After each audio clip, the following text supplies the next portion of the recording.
Welcome to AkronHipHop.com, where we paint positive images of our people every single day. My name is Deborah Calhoun, and I teach at Kent State University in the Department of Pan-African Studies. Hey, Brother Hiram, how are you today? I am okay. How you doing today? We are continuing our journey on the fantastic voyage of education. We are exploring starter books, or as my man Smooth says, the starter kit for our education process for ourselves, our family, our neighbors, our community, and the world.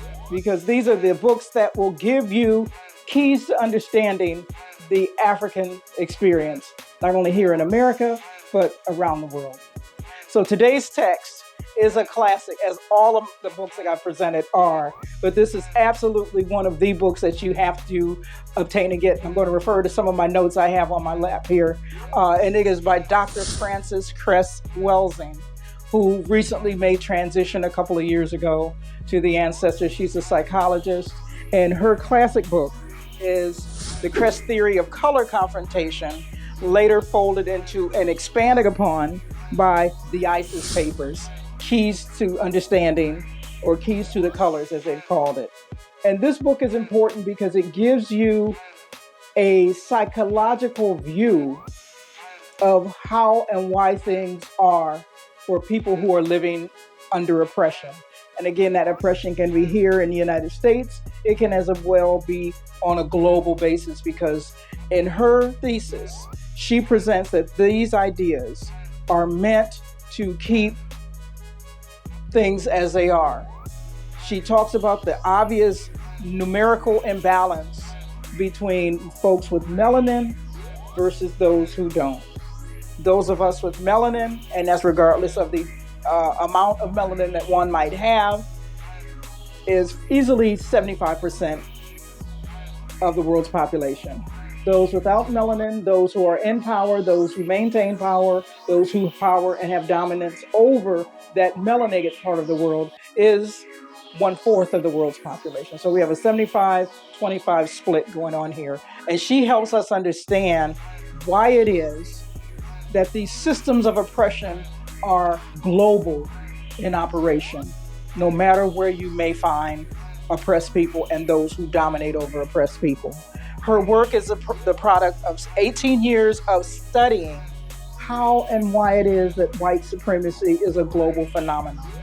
She encapsulated this work into the Cress theory of color confrontation and racism in 1992. And I think it was really written a little earlier than that, because she had presented it at some psychological associations and things of that sort.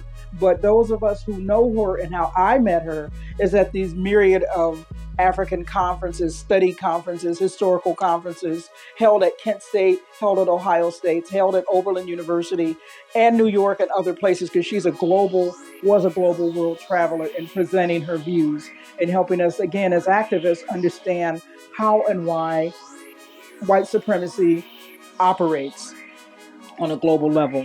She references Dr. Neely Fuller, one of her mentors and people she studied under, who wrote a text on victims of white supremacy in 1969, where he explains how it is for us to cope living under supremacy. So it came out, as I mentioned, in 1992, her work based on Neely Fuller's work, and she expands upon it, but she talks about the idea of racism. And I'll read her definition as to how she presents it in all of her texts for our understanding. Racism, as she says, is a conspiracy to ensure white genetic survival. This happens in all phases. And her position is that regardless of the institution, regardless of the actions, it is with the ultimate goal of maintaining that superior position in the world. And this is why we see it in operation, even where we find where white is in minority, but dominating over folks who have melanin being in the majority. That this system, once it's ingrained, once it's communicated, once it's shared and promulgated, it allows the status quo to keep power systems in check and in operation. She talks about things at the systemic level, perceptions, logic, symbols, speech, action. All of these systemic ways of operating are manifest and operating in these various type of institutional ways: economic, politics, education, symbols, speech, entertainment, labor, law, politics, religion, sex, and war. And in all these kinds of ways, through these institutional means, white supremacy is held at a constant. Her work reminded me, as I was coming into studio today, of a book that is coming out in June on the Second Amendment and how it has been used as a vehicle to maintain this superiority. Even though it's a new book coming out in a couple of weeks by a sister named Carol Anderson, it's called The Second: Race and Guns in a Fatally Unequal America. And I thought of her text as I was rereading bits and pieces of Dr. Cress Welsing's work, because both systems, both the system of the Second Amendment and how it is practiced and utilized, and as well Dr. Cress Welsing's work is used to maintain white supremacy. They operate for the same reasons: to protect white supremacy at the expense of the rights and the existence and the survival and the viability of melanated people. She says these are ways with which Europe maintains its control. This is how maintenance of that control was done in Africa during the colonial period. This is how maintenance and control over African Americans in this country was maintained for 150 to 175 years after Emancipation Proclamation. And it is how Europe maintained control of the Caribbean as it left the Caribbean, but left in power those institutions and those ways of operation that kept things going as if there was no difference. I referenced earlier in another taping Carter G. Woodson's book, Miseducation of the Negro, along the same lines, because it talks about the thinking processes, how it is that we can think and act as oppressed people, though we are in the global majority. It is because this system of indoctrination, to use both Woodson's words and Dr. Welsing's words, that keeps power in play as it is. So this is the ISIS paper, Dr. Frances Cress Welsing, a good read. I would read this before you debrief it and break it down to the family. And as always, I want to thank you for taking time to listen today. If you want to follow me, or remember, I should say, share this video if you see it, and when you see it on Facebook. Like, share, and share again. Rinse and repeat, share, and share again. You can follow me, Designs by Deborah Calhoun, on Facebook. You can look at me on YouTube as Diamond in the Rough, 2 words. On Twitter, I am History Sister.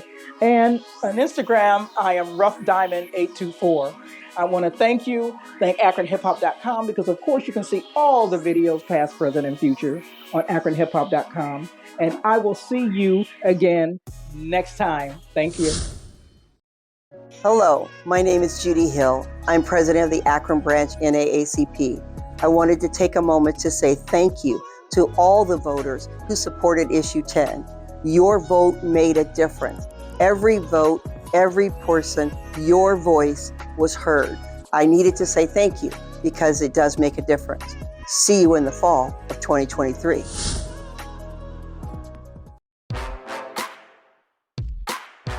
What's up, everybody? Akron Car Guy back at you. I just want to share something with you real quick. A lot of y'all think that the credit situation won't allow you to come buy a vehicle. That stuff is dead. That's old school financing. Finance companies understand that life happens. Not bad credit, but life happens to everybody. We deal with over 10 lenders that will help you get where you're trying to be at and build your credit for the future. You want to buy a house or something down the road? Start with a car. It don't have to be an expensive one, but they want to see those payments. Come put me to work. Let me get that done for you. I ain't just talking to you, I'm talking for you. You understand? Come see me, Akron Car Guy. I'm here at 18 Auto Sales. 1544 South Hawkins Avenue, Akron, Ohio. Hi, I'm Ginger Baylor, here for Akron Hip Hop and the Reporter newspaper. I am here and will be here at least a couple times a month to let you know things that are going on in the city of Akron. It's important that you have some updates as to things that are relevant and important to you. Again, Ginger Baylor with Akron City Council. I'll see you next time.